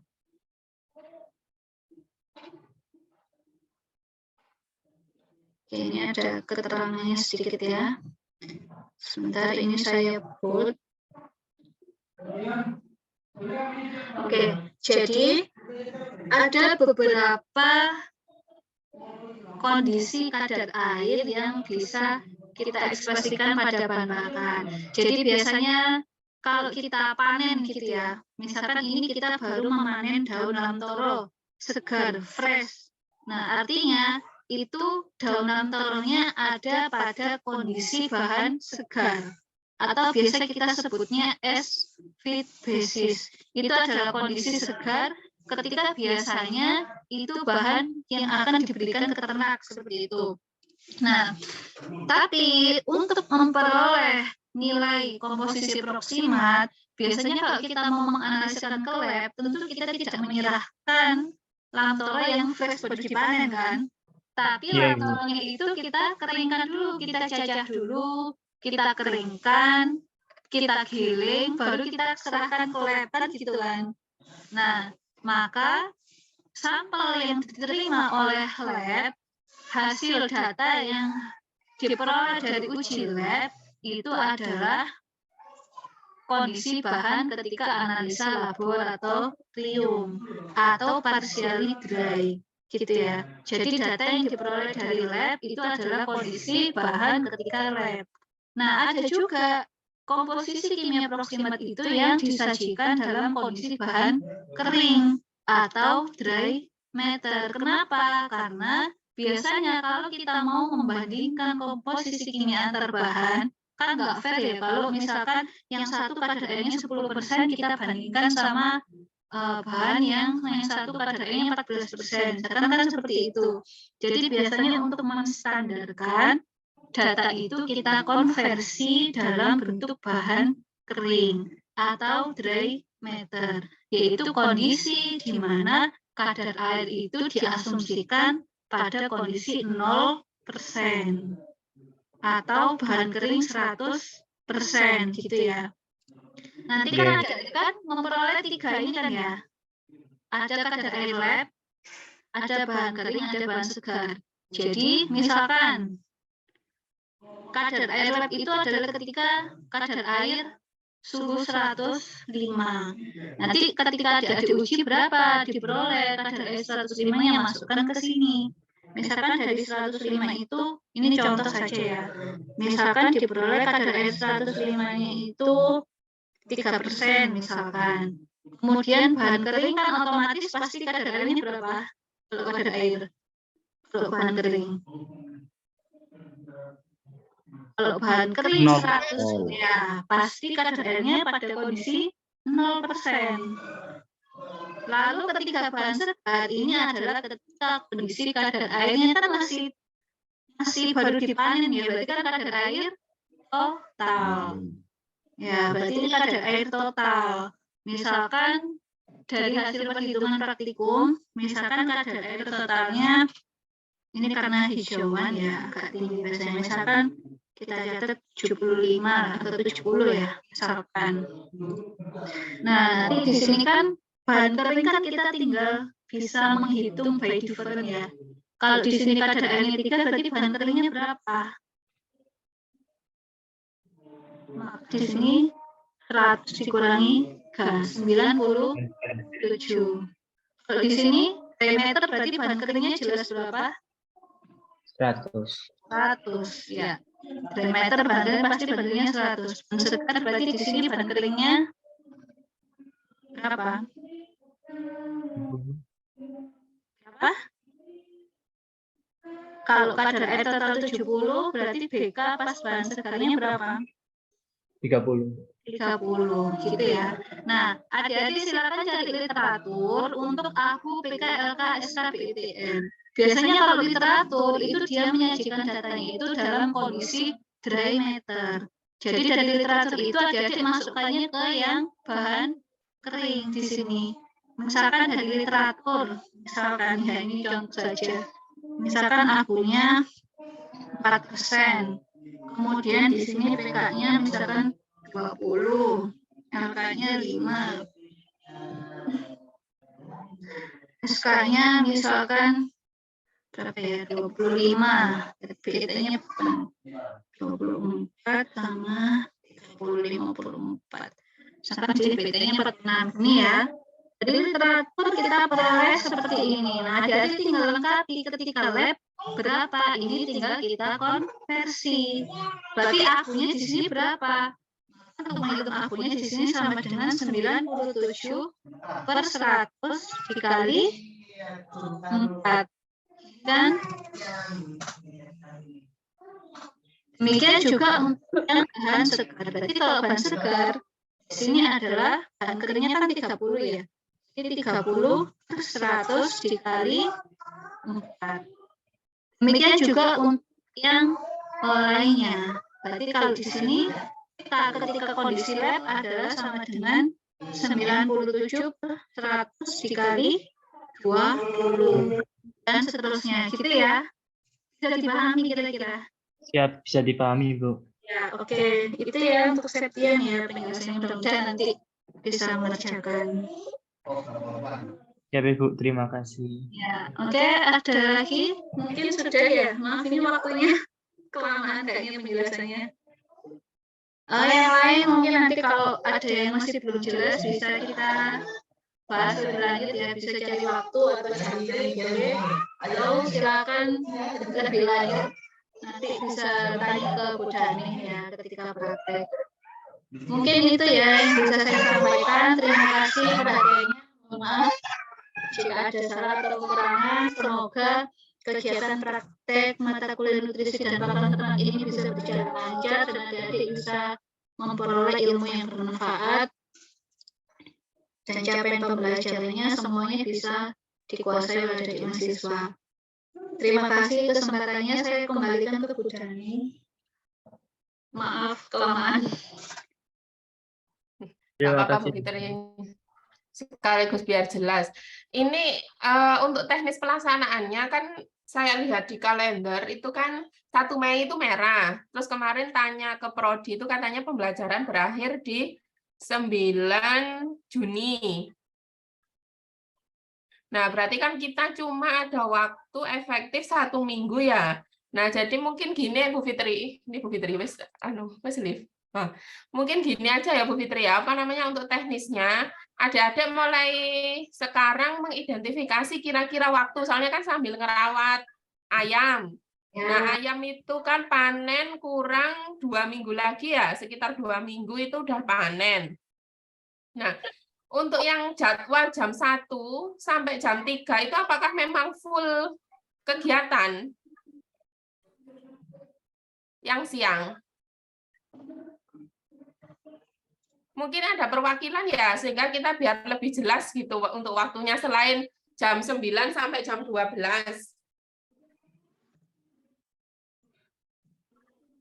Nah, gimana dari mahasiswa atau pas hari lain yang kira-kira ada jam yang bisa digunakan untuk praktikum di hari jam berapa? Misalkan barangkali ada mata kuliah lain yang tidak menggunakan jamnya atau ada waktu free yang kosong.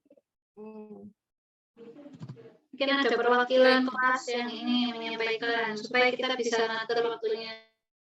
Sehingga kan itu nanti kita bisa memilih ya, kira-kira yang itu misalnya kalian praktek mandiri sama praktek yang di lab itu kita sesuaikan gitu. Karena kalau lihat cuma menggantungkan waktu di Kamis saja, itu cuma tinggal 2 kali pertemuan tatap muka. Kalau terakhir perkuliahan 9 Juni.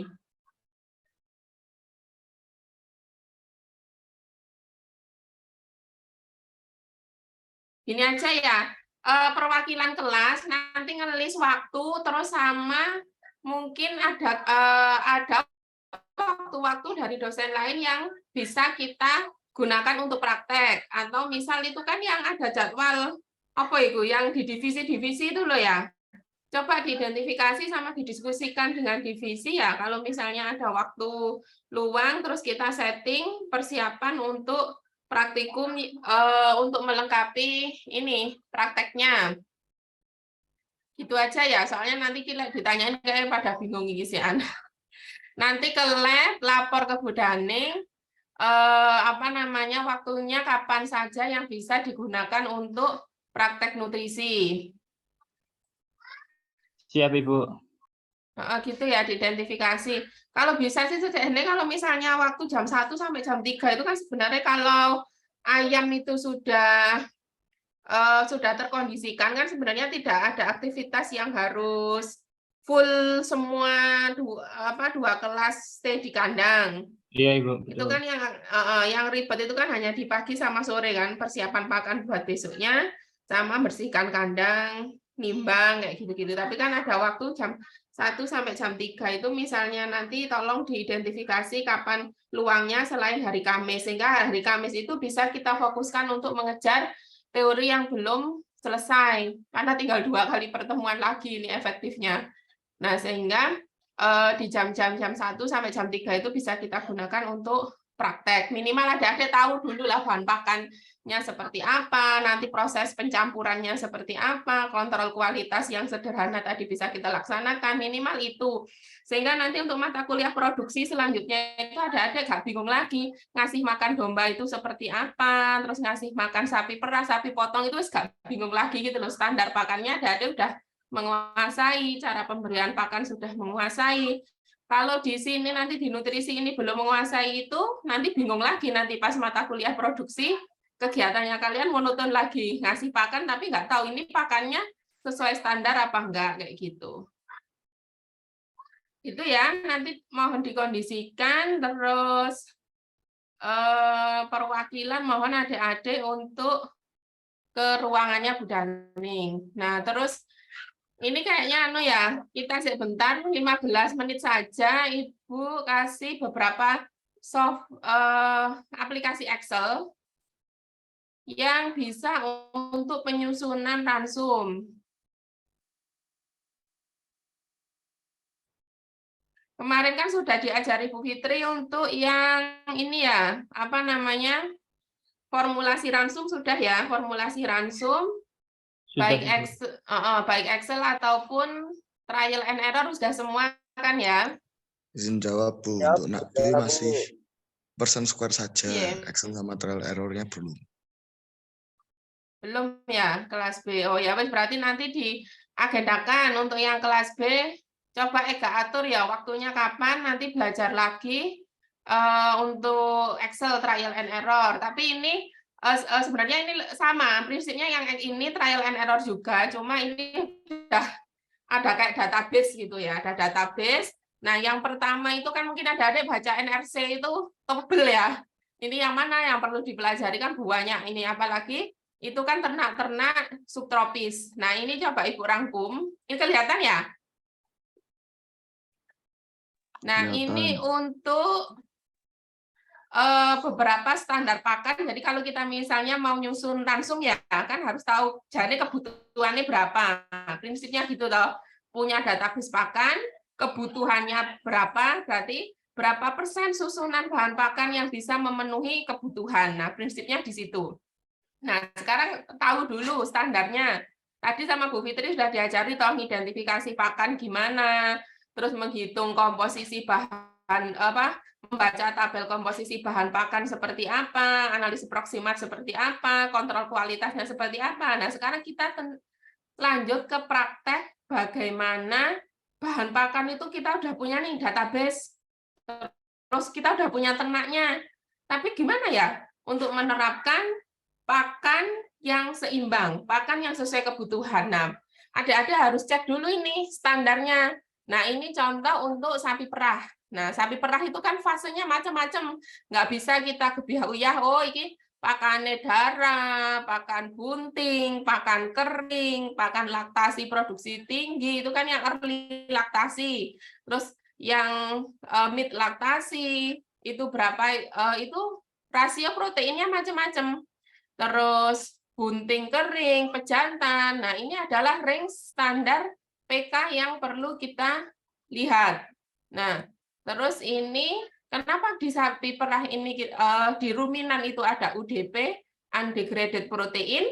Nah, seperti bahasan kita yang kemarin, metabolisme protein kan di dalam rumen itu kan protein yang entah itu protein kualitas tinggi, entah itu proteinnya kualitas rendah, semuanya kan akan terdegradasi di dalam rumen. Jadi kalau kita punya bahan pakan tadi yang kualitas tinggi, misal DDGS, bungkil kedelai, CG,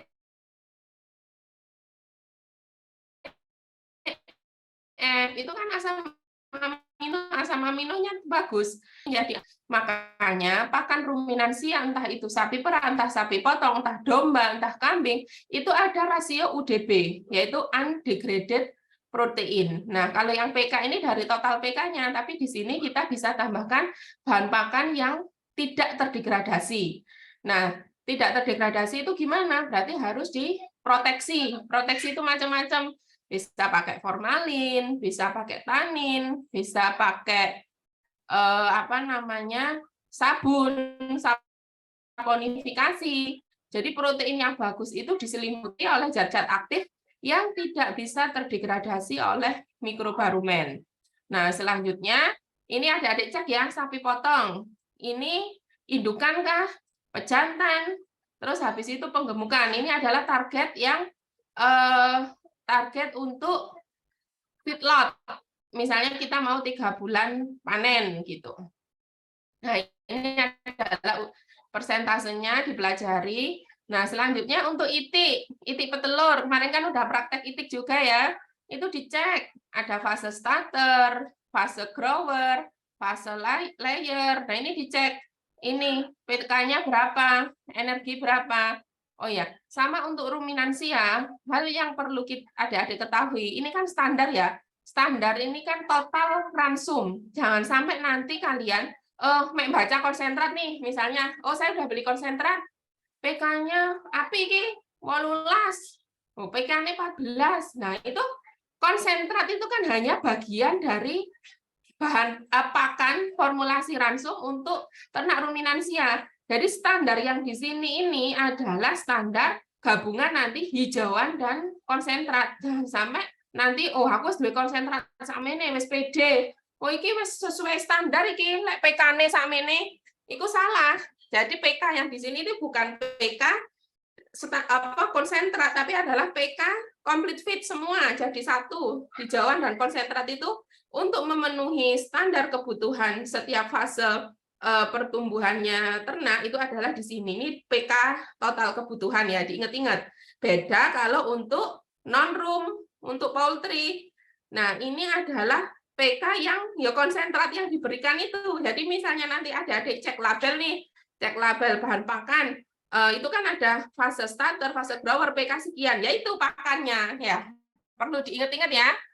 Jangan sampai nanti wis PDU iki nah itu enggak, itu kan harus kita konversi dengan kebutuhan rasio hijauan dan konsentrat. Tapi kalau untuk non-room itu sudah sesuai apa enggak ini di apa label bahan pakannya. Nah, terus ini itik petelur, itik packing, dicek ya. Terus ras pedaging. Nah, ini yang kemarin fase starter, fase finisher. Dicek proteinnya berapa yang di karungnya. Untuk petelur juga ini udah komplit. Terus untuk kambing, kambing juga ada berbagai fase. Domba juga. Nah, sekarang setelah tahu standar SNI-nya, sekarang kita belajar yang aplikasi. Ini sederhana, tapi nanti adik-adik bisa belajar sendiri.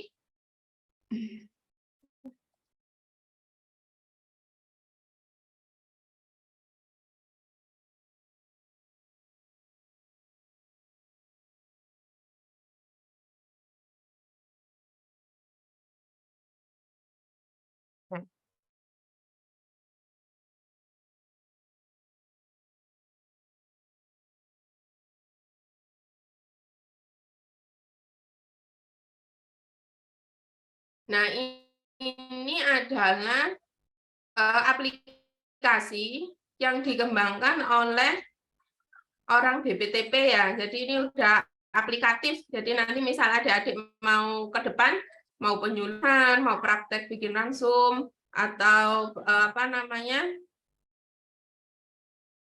TA itu juga bisa menggunakan ini. Nah, ini pembuatnya.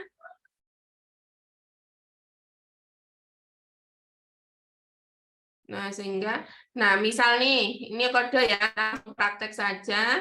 Prinsipnya tadi, tahu bahan pakan jenisnya apa, terus habis itu tahu kondisi ternaknya, fasenya apa, terus habis itu target produksinya seperti apa. Nah, ini sederhana, lingkar dada ya. Jadi adik-adik udah bisa ngukur lingkar dada semua kan? Nah, kita anggap misal nih lingkar dada 1. Nah, ini berarti sapi sekitar bobotnya hampir 600 kilo. Nah, kira-kira target nih, target PBB. Jadi adik-adik harus tahu juga ya. Oh, naik sapi potong, targetnya adalah kita penggemukan. Kalau sapi perah, target kita adalah produksi susu. Nah, berarti saya ingin kenaikan bobot badan per ekor per hari berapa?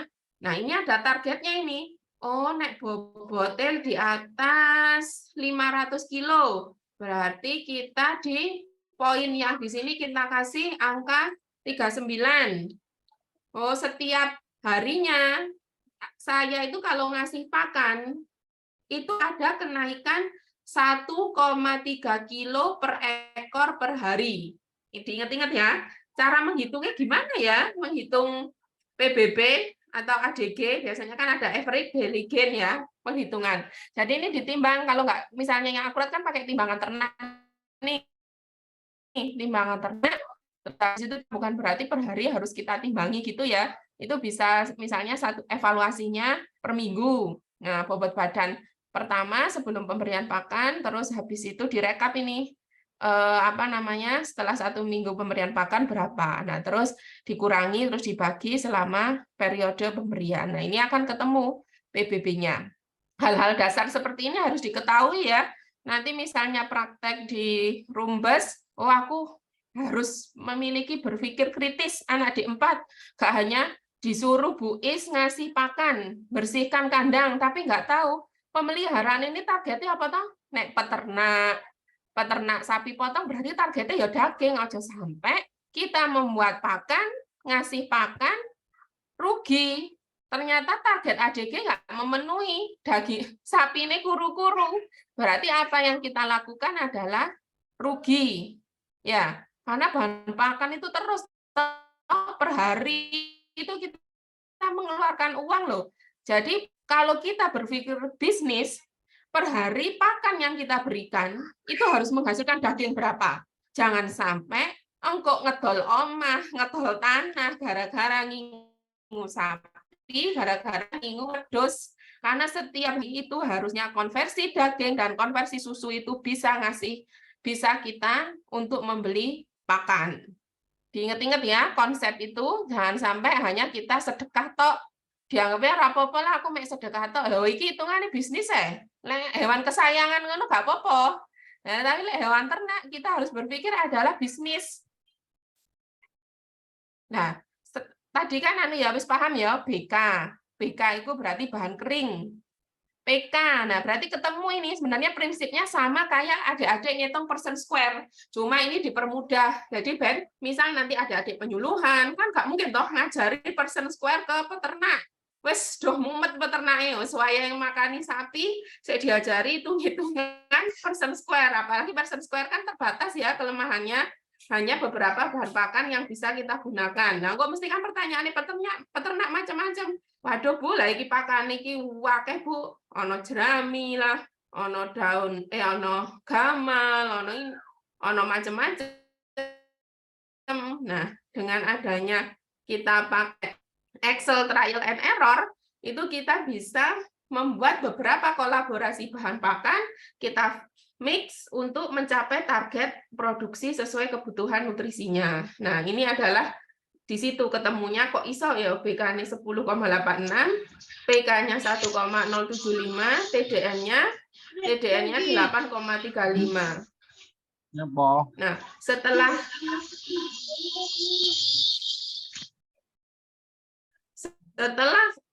terpenuhi kebutuhan nutrisinya kita tahu, nah masuk klik di ketersediaan bahan. Nah, ini ketersediaan bahan kita ini gampang ini tinggal input, tapi harus tahu dulu.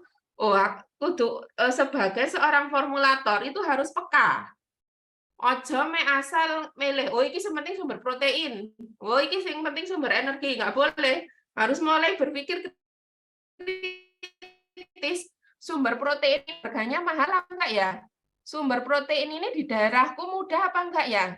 Jangan sampai formulasi di atas kertas itu sangat bagus, ternyata harganya jadi mahal, terus selain harganya jadi mahal, ternyata di daerah nggak ada, harus mendatangkan dari tempat lain, dan itu nanti cost juga. Nah, itu ya. Jadi seorang formulator itu kenapa menjadi kuncinya di peternakan? Karena ya biaya pakan ini ya yang utama di usaha peternakan. Adik-adik nggak paham pakan, wes dihapus ya itu. Wes kayak ono iki, ternyata cost-nya jatuhnya mahal. Jadi benar-benar memahami karakteristik bahan pakan itu kudu harus menjadi jiwanya seorang formulator. Oh, bahan pakan iki, jadi itu harus tahu, oh iki limbah, murah. Nah, terus habis itu cek proteinnya berapa, gitu. Terus TDN-nya berapa. Nah, ini kan untuk ruminan ya, berarti harus PK dan TDN. Nah, terus kita cek ini.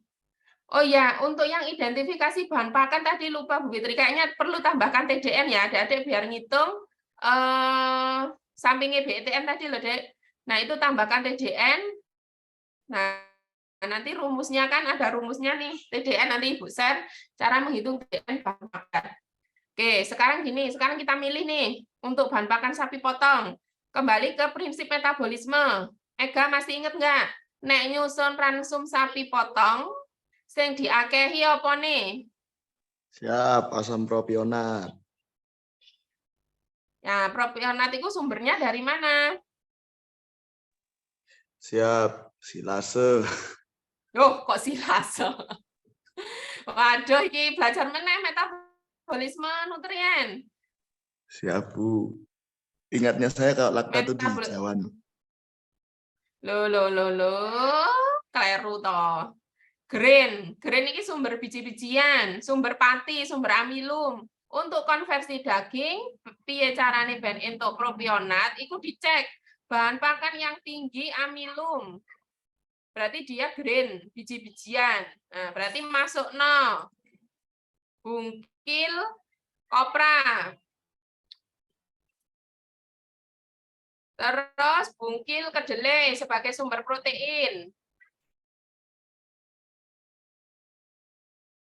Loh, iki wis anu ya, sumber energi yang anu green apalagi polar.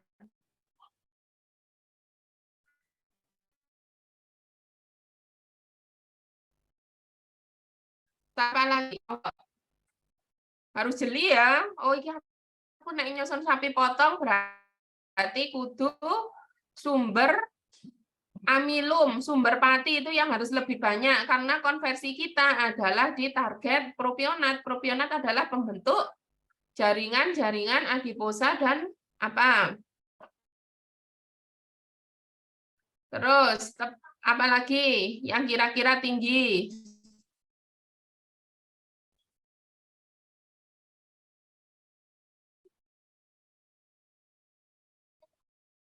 Bungkil coklat.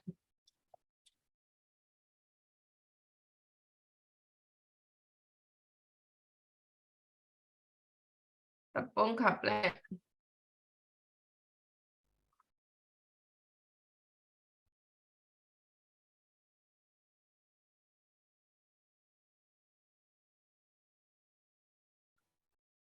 Ini adik bisa bikin sendiri ya sebenarnya aplikasi ini. Tinggal masukkan database bahan pakan semua.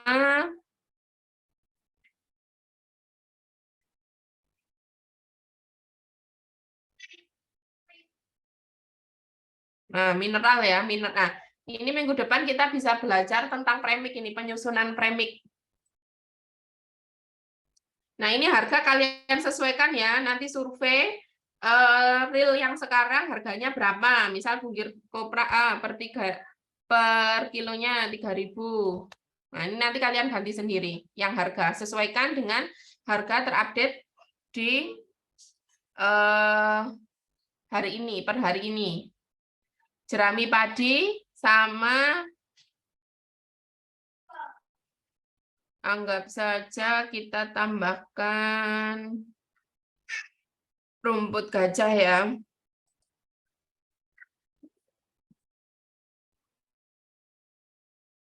Nah, setelah memilih bahan pakan, masuk ke formulasi ransum. Nah, ini. Oh, ternyata dari bahan yang saya pilih, ini kan nutrisi yang diberikan terhadap kebutuhan ternyata masih berlebih. Di sini tuh yang hijau ini adalah terus target BB-nya kan kita buat 3% kan, persen dari bobot badannya untuk semua total konsum. Nah, ini ternyata masih kurang.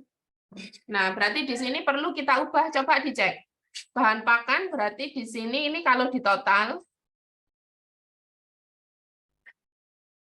Nah, ini adik bisa diubah.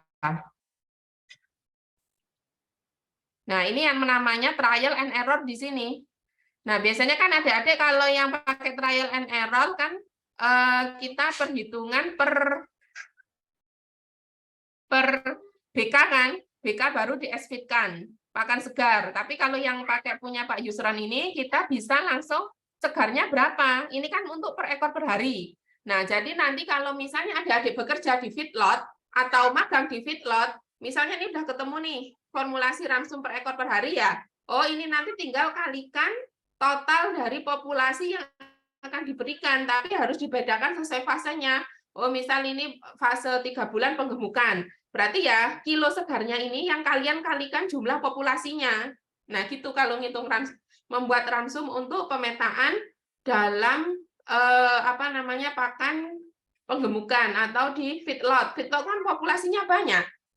Kan kayak kalian ngitung pakai person square siji-siji kan ya nggak mungkin, sehingga di perusahaan-perusahaan itu semua rata-rata sudah menggunakan aplikasi, tapi prinsipnya ya sama dari person square. Nah, sekarang kita naikkan. Jadi ini proporsinya kita buat ya. Kalau sapi potong berarti harus lebih banyak pakan konsentratnya. Berarti yang atas proporsinya harus kita banyakkan.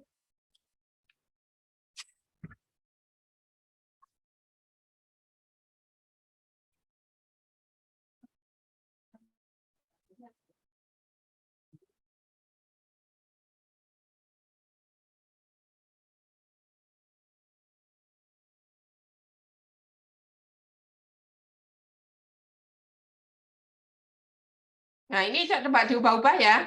Jadi proporsinya ini nanti adik-adik praktek sendiri. Gimana caranya imbangan pakan konsentrat dengan pakan hijauan itu adalah lebih banyak yang pakan konsentratnya dibandingkan hijauan. Karena target kita adalah di penggemukan tadi, ADG 1,3 kilo. Nah, yang hijau ini nanti adik-adik trial and error kan sendiri. Karena ini udah mau jam 11. Ini nanti jangan sampai ada tulisan. Jadi harus, ya meskipun nggak semua nggak apa-apa ya. Ada yang lebih dikit itu nggak apa-apa. Sama target BB-nya jangan lebih dan kurang dari 3%. Tapi di range misalnya 2,8, 2,9 nggak masalah. Nah ini tugas mandiri. Biar Ibu tahu adik-adik keterampilan dalam menyusun ransum per orang itu seperti apa. Stylenya. Karena setiap orang itu memiliki style menyusun ransum sendiri-sendiri. Bagaimana kepekaan kalian, bagaimana kalian memilih ransum, terus peduli dengan kondisi bahan pakan di sekitar. Ini nanti penilaiannya sendiri. Ya, jadi ini nanti untuk sapi potong sendiri.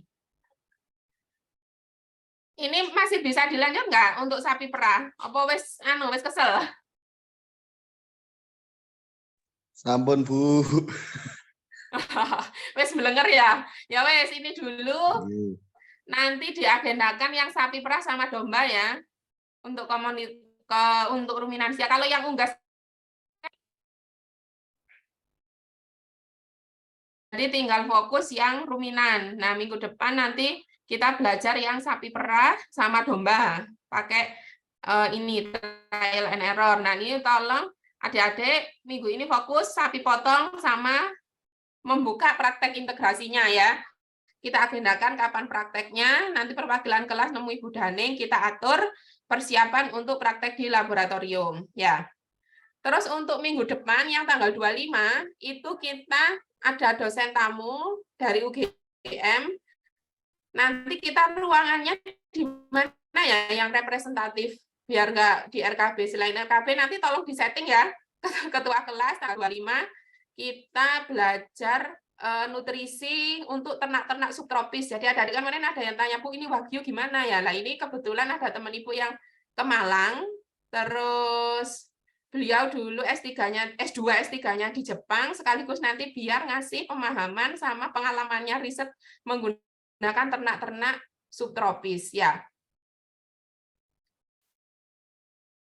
Nanti ketua kelas ya di setting tempatnya di mana untuk minggu depan, untuk pertemuan kuliah tamunya, biar belajarnya nyaman, terus adik-adik bisa belajar selain dari saya, Bu Fitri, sama Pak Beni. Jadi biar lebih semangat lagi. Terus nanti misalnya ada yang ingin, oh saya itu kepingin lanjut kuliah S2 ke Jepang atau ke luar negeri, nanti bisa sharing juga dengan Pak Yogi. Beliau itu sudah memakan asam garam gimana dapat beasiswa ke luar negeri gitu ya. Amin. Siap, Bu. Siap, Ibu. Ya, minta tolong ditata ya untuk minggu depan. Mungkin sekian adik-adik ini nanti saya share ke ketua kelasnya untuk SNI sama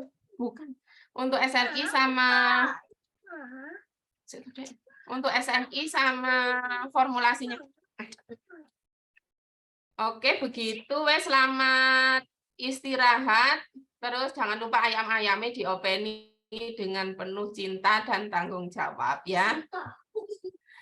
Iya, Bu Dani. Ada pertanyaan yang formulasinya? Untuk yang formulasi tadi, ADG-nya berapa Ibu? Ya. Batasnya. ADG untuk yang ADG. Itu kan ada pilihannya toh. di 1,3 1,3. per ekor per hari ya. Nah ini nanti ada bisa praktek juga ini, misalnya pakai ternak-ternak kita yang di mana, di kandang. Kalau enggak ya pakai bahasa wis akeh toh. Wis praktek perkiraan dulu aja, sementing paham penggunaannya, terus pemberiannya berapa. Ya, gitu ya.